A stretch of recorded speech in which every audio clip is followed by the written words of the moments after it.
of screws that I think are... Hi. I don't know if I'm actually going to post this, but there's been a lot of questions or like, I guess, requests to at least put a video or like some sort of like vlogging or something. So this is my first attempt at that. So yeah, so today we will be installing the Sony head unit for the MR2 Spyder. It's technically an MRS because it's Japanese import from 2002. So it is right-hand drive, so we'll be installing this. So the Sony unit that we will be installing has a remote. That's very exciting. Honestly, I've dug up all my CDs, and the only CD that I've really been playing or using in the car right now is the Aqua CD, so happy for new music. I'm sure everyone else is too. But yes, this is the unit, and this is pretty much it. I've installed 2 head units, aftermarket head units before. This is probably the most expensive one that I will be installing. So yeah, here's to hoping I won't mess up. Also in the box is the microphone, which I'm not sure how I will be installing this. A lot of people put it by the like 3 dials and just kind of stick it into like the housing there. So that plastic bit there. And then this also came with the head unit, and this we will be connecting and crimping to these, and we'll just be sticking this into this head unit and this bit into the car, and it should all work out fine. Okay, so I stripped the ends off the wires here, just about, I guess, like a centimeter or so, centimeter and a half on this side, and also on this side here. And I also just wanted to make a note that, so this green one is supposed to be connected to the parking brake, and the reason for that is that way you don't play anything or any movies or any visuals on your head unit while you're driving. So you have to be actually parked with the parking brake on for you to do so. So that's why you actually have to connect this to the parking brake, which is why it's labeled.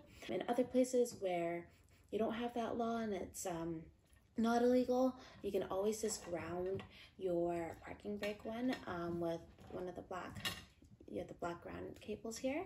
Once the wires are all stripped, I'm just going to slightly, if they're like really thin wires or if they're like coming apart, just slightly twist it. Again, everything I'm doing, like, I'm not a professional, it's just what I'm doing in my experience here. But yeah, so I'm just slightly twisting them all, and then what I will do is I'll do the same here. I'm going to stick them into the appropriate size butt connector here, and I'm going to stick them in, and then I'll just crimp on either sides here with the size that matches the color here. So everything's kind of color coordinated, and once it's all crimped, it should look like this. It's going to crimp on both sides, and then I'm going to just do a quick test and make sure that it holds, and then I'm going to wrap them up with electrical tape here. Put all of our wires together. We do have a few that we didn't end up putting. So we didn't connect the REM out because that doesn't apply to us, and as well as the antenna, just because we don't have a contracting antenna, that like a power antenna that goes up, so we're not utilizing that either. And I think there's one more, it's the light purple we're also not using, and that's the reverse in, and that's for a reverse camera, so backup camera, and we're not using or installing that today either. So what we're pretty much going to do is we're going to be taking off these little clips here. They just pull out, and then we'll unscrew the screws beneath here. We'll just pull this out as well, all 3, and we're going to undo the screws in here. And then we're also going to be pulling out this little ashtray or coin tray and taking out those here, and I will figure out where to put the mic. But I think what we're going to do is, apparently these are actually like coin holders for like Japanese coins for tolls. Same thing with this here, but I think I might stick the mic here and just kind of have that. I'm not sure yet, but most people tend to put it here, like just along here or something like that. Yeah, so I'm gonna go ahead and do that, and then we will be installing these and this head unit here. Okay, so we took off the 3 knobs here, and then we just pulled it off. You just have to yank straight, and I would recommend just maybe leaving your dials all pointing outwards so you remember which way to put it back instead of having them all at different pointing different directions. I left the screws up here, and I do want to mention that you should also take this little knobby thing off as well, or that can be restricting why you can't take it off.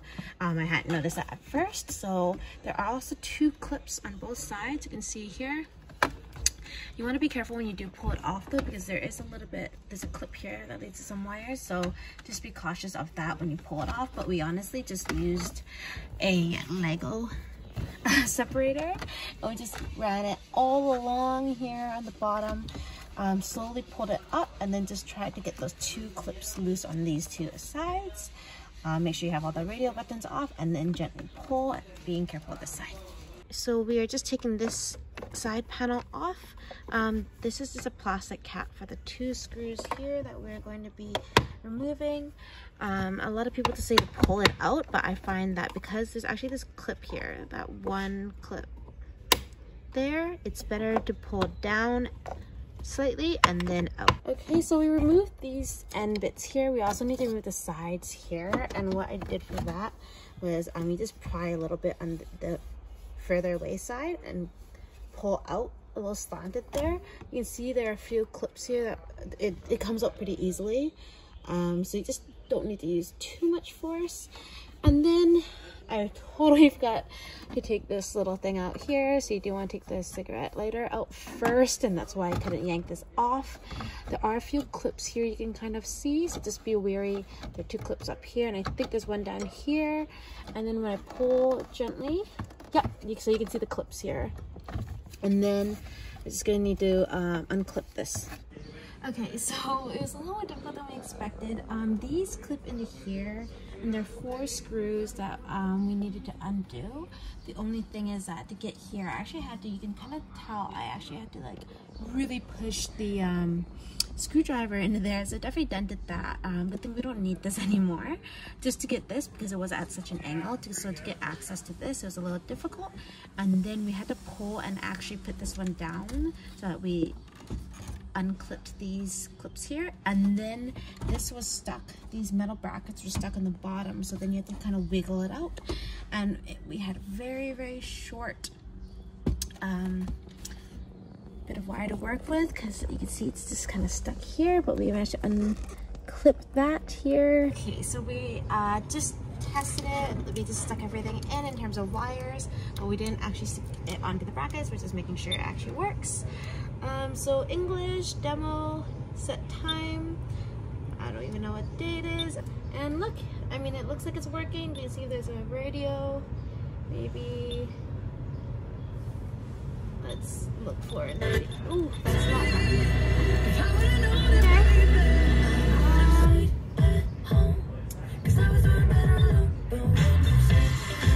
Oh my, okay, home. Okay, let's turn this off. Okay, so we are testing the Headunit now. I mean, it sounds pretty good.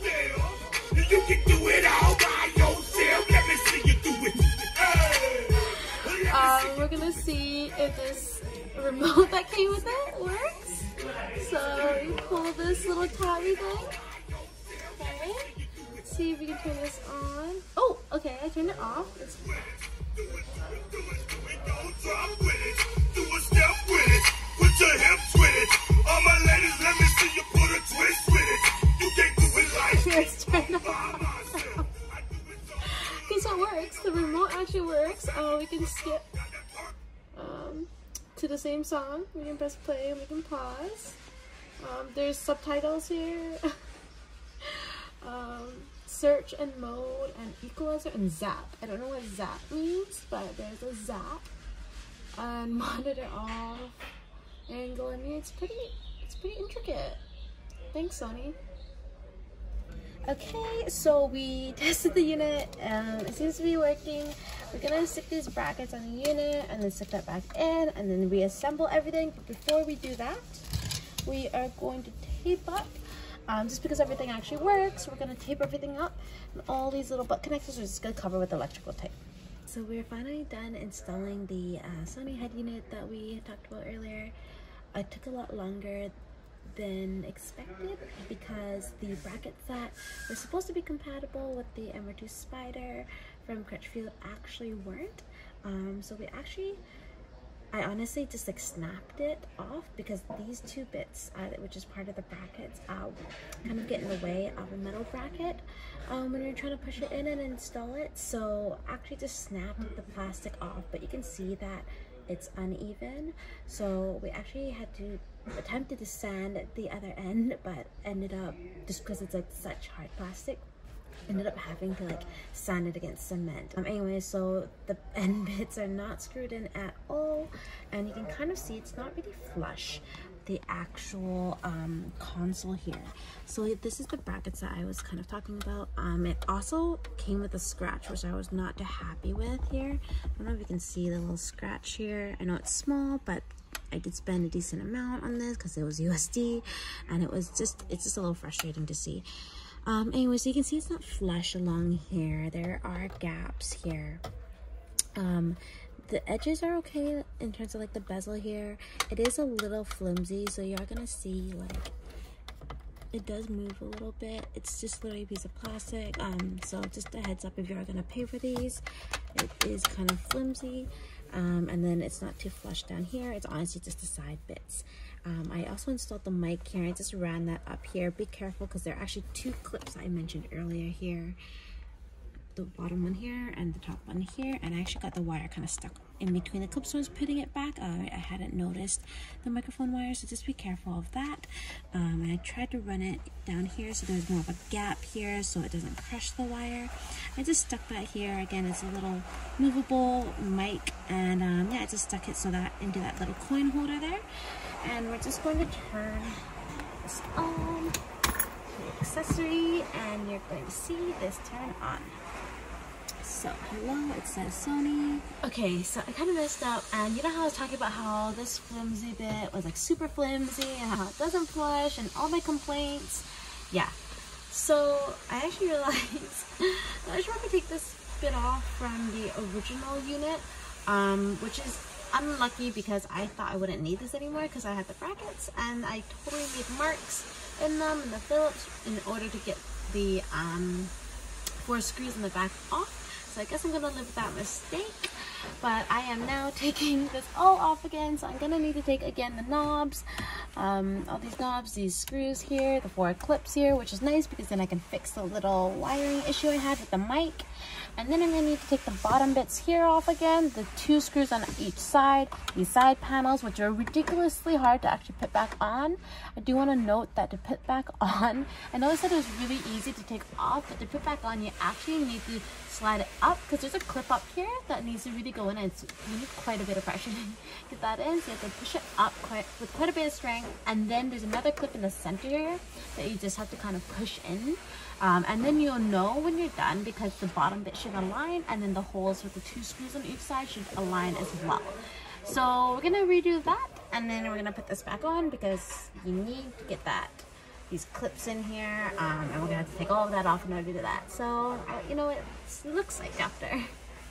Okay, so we put everything back, and we actually put that little like bezel bit around, and it looks a lot better. So I'm sorry, Crutchfield, for calling you out on this flimsy black. It looks a lot better now with this properly installed. So if you knew that you're supposed to do that, here's a heads up. And yeah, so this will probably be my first and only video, unless you guys want to see more of my mistakes that I make. Leave a comment down below if you want more videos like this. Say thanks for watching, and thanks for all those people that messaged me positive and good thoughts and encouraging me to make a video, or you know, kind of just keep track of my progress and my new journey with the MR2 Spyder. So yeah, thank you so much. Thanks for joining me, and thanks for watching. We're going to stop, please. Hi. That's it.